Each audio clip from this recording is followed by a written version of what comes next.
Railway station. রেলগাড়ি থেকে নামছেন এক ডাক্তারবাবু। তার হাতে একটা ছোট্ট ব্যাগ। এতটুকু ব্যাগ সহজেই হাতে করে নিয়ে যাওয়া চলে। তবু ডাক্তারবাবু কুলি কুলি বলে চিৎকার করতে লাগলেন। একজন এগিয়ে এলো ডাক্তারবাবুকে সাহায্য করবে বলে। তার পরনে ধুতি, গায়ে মোটা চাদর, পায়ে সামান্য চটি। কুলি এসেছে ভেবে ডাক্তার তার হাতে ব্যাগ তুলে দিলেন। লোকটাও ব্যাগ নিয়ে স্টেশনের বাইরে দাঁড়ানো ডাক্তারবাবুর পালকিতে পৌঁছে দিল। ডাক্তার তাকে 2টি পয়সা দিতে হাত বাড়ালেন। লোকটা বলল, না না, পয়সা দিতে হবে না, আপনি এত ছোট ব্যাগ নিয়ে এত বড় বিপদে পড়েছিলেন দেখে আপনাকে সাহায্য করতে আমি এগিয়ে এসেছি। পয়সা দিতে হবে না? তুমি কেমন কুলি? আমি ঠিক কুলি নই। তুমি কুলি নও? না, আমার নাম ঈশ্বরচন্দ্র শর্মা।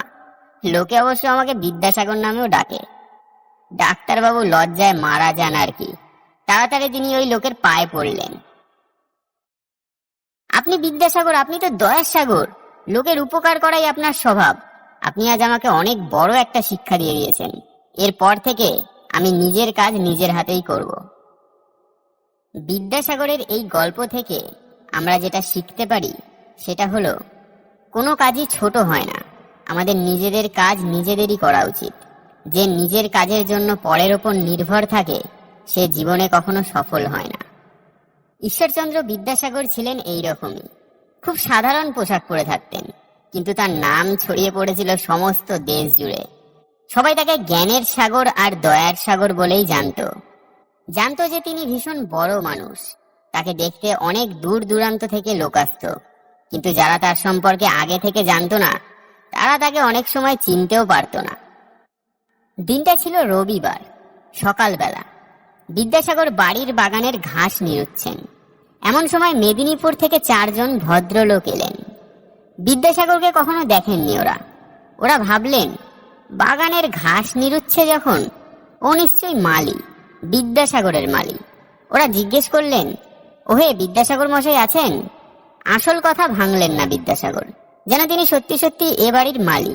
এমন ভাবে বললেন, আপনারা একটু বসুন, তিনি একটু ব্যস্ত আছেন। ব্যস্ত আছেন বই কি, বাগানের ঘাস নিয়ে ব্যস্ত আছেন। তারা বসলেন। বিদ্যাসাগর বাগানের নিড়ানির কাজ করেই চলেছেন।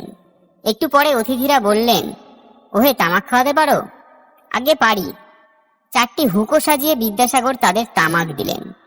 তারপর আবার লেগে পড়লেন বাগানের কাজে। খানিকক্ষণ বাদে তারা আবার তাড়া দিলেন, দেখো না বড্ড দেরি হচ্ছে যে। এবার হাতের কাজ শেষ করে বিদ্যাসাগর বললেন, কি দরকার এবার আমাকে বলুন। তোমাকে বলবো কেন? তুমি বিদ্যাসাগর মশাইকে খবর দাও না। আগে আমি বিদ্যাসাগর। অতিথিরা এই কথা শুনে যেন লাফিয়ে উঠলেন। বিদ্যাসাগরের পায়ের ধুলো নিলেন, বললেন, আজ্ঞে হ্যাঁ, আপনি যথার্থ বিদ্যাসাগর। বিদ্যাসাগর একদিকে যেমন ছিলেন সংস্কৃত কলেজের প্রিন্সিপাল, অন্যদিকে আবার বই লিখেও তার যথেষ্ট আয় হতো।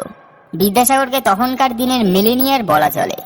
কিন্তু এত টাকা আয় করেও তার পোশাক ছিল অতি সামান্য, একটি ধুতি, চাদর ও একজোড়া চটি। বিদ্যাসাগরকে যারা কখনো দেখেননি তারা অনেক সময় এই ঠেঙো ধুতি পরা ব্রাহ্মণটিকে পালকি বাহক বলে ভুল করতেন। কোনো এক গণ্ডগ্রামের একটা স্কুলে বিদ্যাসাগর আসবেন। মেয়ে পুরুষের ভিড় উপচে পড়ল। সকলেই বিদ্যাসাগরকে একবার দেখতে চান। দুপুর পার হয়ে গেল, বিদ্যাসাগর এখনো এসে পৌঁছলেন না। মাথার উপর রোদের তেজ বেড়ে উঠল, তবু ভিড় কমে না। বিদ্যাসাগরকে একবার চোখে না দেখে কেউ এখান থেকে সরবে না। হঠাৎ শোনা গেল বিদ্যাসাগর আসছেন। বিদ্যাসাগর চলে এসেছেন। এক বৃদ্ধা ভিড় ঠেলে এগিয়ে গেলেন। একজন ভদ্রলোককে জিজ্ঞাসা করলেন, কই গা, বিদ্যাসাগর কই? ভদ্রলোক সামনেই বিদ্যাসাগরকে দেখিয়ে বললেন, ওই যে বিদ্যাসাগর মশাই। বৃদ্ধা অবাক হয়ে খানিকক্ষণ বিদ্যাসাগরের মুখের দিকে তাকিয়ে রইলেন। বললেন, আমার পোড়া কপাল, এই মোটা চাদর গায়ে উড়ে দেখবার জন্য এই রোদে ভাজা ভাজা হলুম। না আছে গাড়ি, না আছে চোগাচাপ কান। সত্যি কথা, গাড়ি ঘোড়া কিংবা চোগাচাপ কানের জাঁকজমক নেই বিদ্যাসাগরের। সামান্য পোশাক আশাক তার, ধুতি, চাদর আর চটি। আসলে এই পোশাকই তো ছিল তার দরিদ্র পরিবারে জন্মগ্রহণের প্রতীক, তার দেশের জনসাধারণের দারিদ্র্যের প্রতীক। তার নিজের সমাজে এটাই তো ভদ্রবেশ। তাই তিনি অন্য সমাজের অন্যবেশ পড়ে আপন সমাজের ও সেই সঙ্গে নিজেকে অবমাননা করতে চাননি।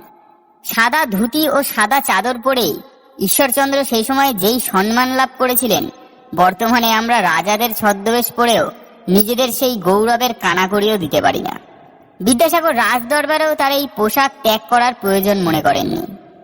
বিদ্যাসাগর তার এই চটি ছাড়া অন্য কিছু পায়ে তোলেননি। তার এই চটি নিয়েও অনেক গল্প আছে। বিদ্যাসাগর তখন এশিয়াটিক সোসাইটির সদস্য। সেই সূত্রে বহুবার তিনি জাদুঘরে গেছেন, যা সবসময় থাকে পায়ে, তার তাল তোলার চটি। সেই নিয়ে কোনোবার বাধা বিপত্তি পাননি। একবার একটা কাণ্ড ঘটল। দারোয়ান বিদ্যাসাগরকে দরজা পার হয়ে জাদুঘরে ঢুকতে দিল না। চটি পায়ে দিয়ে জাদুঘরে ঢুকবার হুকুম নেই। জাদুঘরে ঢুকতে হলে চটি খুলে রেখে ঢুকতে হবে। বিদ্যাসাগর চটিও খুললেন না, জাদুঘরেও ঢুকলেন না। খোঁজ খবর নিয়ে জানলেন দারোয়ান ঠিক কথাই বলেছে, চটি পায়ে দিয়ে জাদুঘরে ঢোকা বারণ। জাদুঘরের তত্ত্বাবধায়ক ছুটে এলেন, অনেক সাধ্য সাধনা করলেন, কিন্তু বিদ্যাসাগর কিছুতেই জাদুঘরে ঢুকলেন না। খবর চাপা রইল না। জাদুঘরের কর্তৃপক্ষ দুঃখ করে বিদ্যাসাগরের কাছে ক্ষমা চেয়ে চিঠি লিখলেন। জানালেন বিদ্যাসাগর যখন যা খুশি পড়ে জাদুঘরে আসতে পারেন। বিদ্যাসাগর তবুও গেলেন না। কর্তৃপক্ষকে জানালেন আমার জন্য আলাদা নিয়ম করার দরকার নেই, সকলের জন্য এক নিয়ম আর আমার জন্য আরেক নিয়ম, এমন ব্যবস্থায় আমি রাজি নই। সেই সময় পত্রপত্রিকায় এই ঘটনা নিয়ে অনেক আন্দোলন হয়েছে। আর সকলকে বাদ দিয়ে নিজের জন্য আলাদা নিয়মের সুবিধা বিদ্যাসাগর নিতে পারেননি। সকলের জন্য যখন একরকম ব্যবস্থা হলো না, অতএব বিদ্যাসাগরও প্রতিজ্ঞা করলেন আর কখনো জাদুঘরে ঢুকবেন না, আর কখনো ঢোকেনও নি।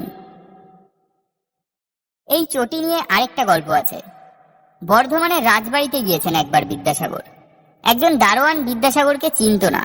দরবারে ঢোকার আগে সে তাকে চটি খুলে রেখে যেতে বলল।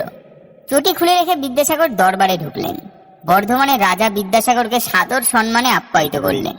রাজার কাছে বিদ্যাসাগরের এমন সাদর সম্মান দেখে দারোয়ান আশ্চর্য হয়ে গেল। ইনি কে? খোঁজ নিয়ে জানতে পারল ইনি স্বয়ং বিদ্যাসাগর। কাজ শেষ হয়ে গেল। বিদ্যাসাগরকে বিদায় দিতে রাজা দরজা পর্যন্ত এলেন। বিদায় দিয়ে রাজা যখন ফিরলেন, তখনই ওই দারোয়ান হাত জোর করে বিদ্যাসাগরকে বলল, আমি আপনাকে চিনতে পারিনি, আমাকে ক্ষমা করুন। বিদ্যাসাগর বললেন, তোমার দোষ কি? তোমার মনিবের যেমন হুকুম তেমনই করেছ। কথাটা রাজা শুনতে পেলেন। বিদ্যাসাগর চলে যাবার পরই তিনি ওই দারোয়ানকে বরখাস্ত করে দিলেন। অন্যের পরামর্শে ওই দারোয়ান বিদ্যাসাগরের শরণাপন্ন হলো। সব শুনে অত্যন্ত ক্রুদ্ধ হলেন বিদ্যাসাগর। একখানা নরম গরম চিঠিতে বিদ্যাসাগর রাজাকে অনুরোধ করলেন যেন ওই দারোয়ানকে আবার কাজে বহাল করা হয়। চিঠিতে কাজ হলো। বর্ধমানের রাজা ওই দারোয়ানকে আবার কাজে বহাল করলেন। বিদ্যাসাগরকে নিয়ে আমি আরো ভিডিও বানানোর চেষ্টা করছি।